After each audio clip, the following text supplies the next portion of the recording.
Depuis l'avènement du trading électronique, une course à la vitesse a suivi afin de monter des plateformes de trading toujours plus rapides et plus performantes pour garantir des temps de réponse toujours plus courts. Le temps de réponse moyen est ainsi passé en quelques années de plusieurs millisecondes à quelques centaines de microsecondes. À l'heure actuelle, atteindre la microseconde, voire descendre sous la microseconde, devient très problématique avec du matériel et du logiciel traditionnel, même en prenant soin d'optimiser finement les applications et le système d'exploitation. Suite à ce constat, une nouvelle voie a été ouverte ces dernières années en implémentant tout ou partie de la logique de trading dans les puces programmables de type FPGA.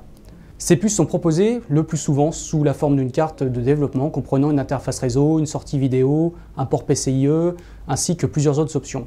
Ces solutions permettent dorénavant de pouvoir câbler directement la logique de tout ou partie du système de trading, directement dans la carte FPGA, sans passer par le système d'exploitation ni le logiciel. Par exemple, cette carte peut se comporter comme une carte réseau de très haut niveau, permettant ainsi d'acquitter ou rejeter les messages fixes venant des marchés ou des clients le plus rapidement possible, et cela sans passer par le code de l'automate de trading. Ces cartes peuvent aussi être utilisées afin d'accélérer les calculs nécessaires aux algorithmes de trading, afin de déterminer le pricing des actions, des obligations, et permettent ainsi aux automates de trading de réagir toujours plus rapidement. Ces technologies sont aujourd'hui utilisées de manière assez confidentielle, mais constituent une nouvelle voie telle que l'a été la révolution des accélérateurs graphiques 3D il y a quelques années.